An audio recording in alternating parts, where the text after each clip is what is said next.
ABC Kinderteach presents Moondogs, written by Daniel Kirk.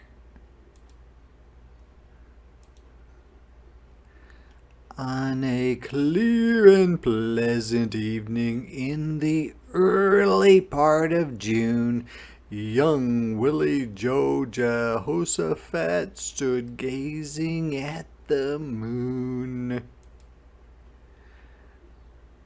"Someday," said his mother, "he'll be an astronaut, I bet.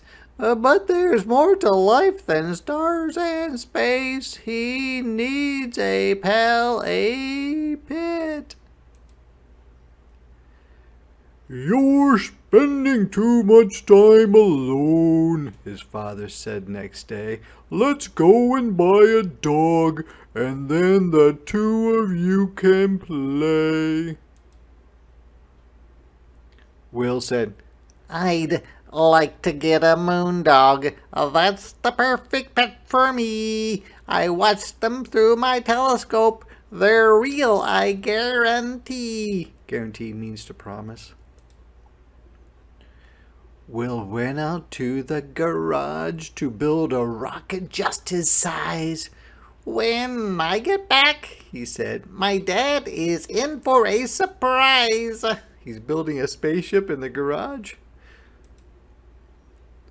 With a flash of light, the spaceship soared. "Moonward ho," Will said. "I'll pick the perfect moondog and be home in time for bed." He's going to go to the moon and back before bedtime? That doesn't sound quite right. Let's see if he does.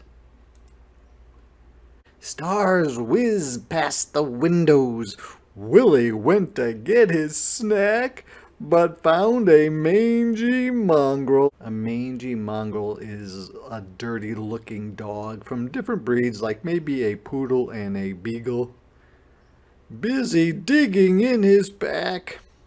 "That food was mine," Willie grumbled, which means complained. "But you're scrappy and so thin." And scrappy just means doesn't give up.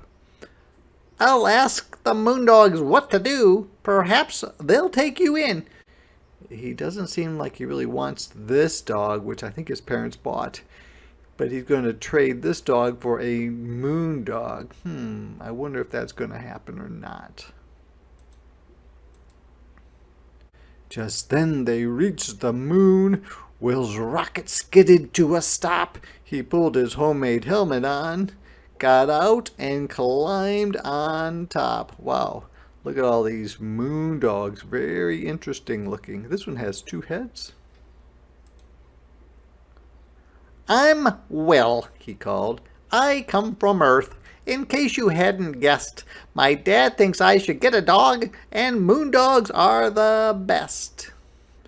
So he's trying to pick out a dog from all of these dogs, but he's ignoring the dog that he already has.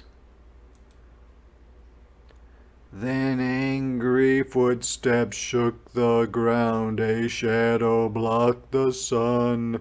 The man in the moon came crashing in and made the moon dogs run. He looks scary, and all the moon dogs ran. I wonder if all of them ran. Maybe most of them, or maybe all of them. Let's see. "I've got you now," the moon man growled. His breath was hot and sour, which means they smelled bad. "Each noisy boy or dog I catch, I'm going to devour or eat." Ooh, looks like his dog is not going to like that. Maybe he's going to protect this boy. Maybe. Then Scrappy, loyal Earth Dog, bounded in to join the fight, or jumped in. He jumped and chomped the Moon Man's leg with one ferocious bite. I wonder what's going to happen next. Do you think the Moon Man is going to run away? He looks pretty happy about the dog helping him, doesn't he? The Moon Man fled, but left his pants. He knew he'd met his match.